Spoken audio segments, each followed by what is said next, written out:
तो स्वागत है दोस्तों आप सबका अपनी YouTube चैनल पर।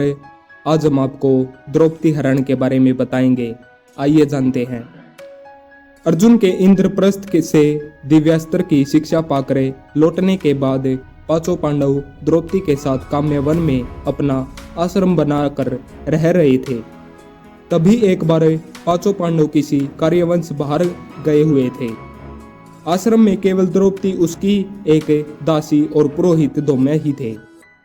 एक दिन दुर्योधन की बहन का पति जयद्रथ, जो विवाह की इच्छा से शाल्व देश जा रहा था, अचानक आश्रम के द्वार पर खड़ी द्रौपदी पर उसकी दृष्टि पड़ी और वह उस पर मुंगदो उठा।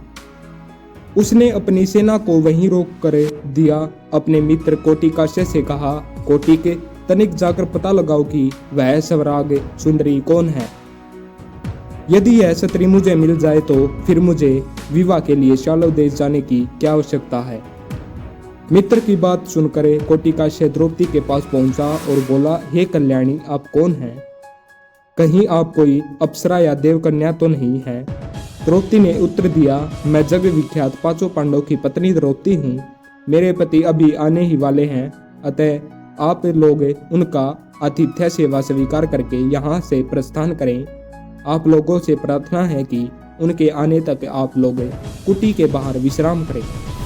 मैं आप लोगों के भोजन का प्रबंध करती हूँ। कोटिकाश्य ने जयद्रथ के पास जाकर द्रौपदी का परिचय दिया। परिचय जानने पर जयद्रथ ने द्रौपदी के पास जाकर कहा, हे द्रौपदी, तुम उन लोगों की पत्नी हो जो वन में मारे मारे फिरते हैं और वह तुम्हें किसी भी प्रकार का सुख वैभव प्रदान नहीं कर पाते।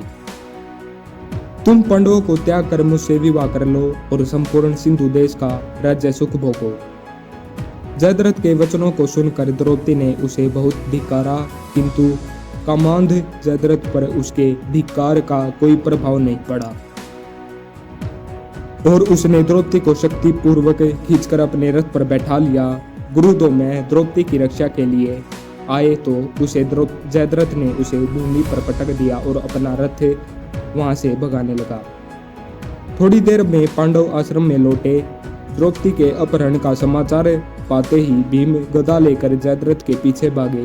युधिष्ठिर ने भीम को कहा दिया कि बहन दुशाला का पति है, अतः उसे जान से मत मारना। उसी समय अर्जुन भी उसके पीछे भाग गया।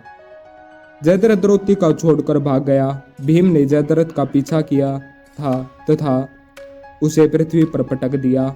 इसे बांध कर द्रौपदी के सामने लाए। द्रौपदी ने दया करके उसे छुड़वा दिया। इस अपमान से दुखी होकर जयद्रथ ने शंकर की तपस्या की तथा अर्जुन को छोड़कर किसी अन्य पांडव से न हारने का वरदान पा लिया। ऐसी वीडियो देखने के लिए हमारे चैनल को सब्सक्राइब करें।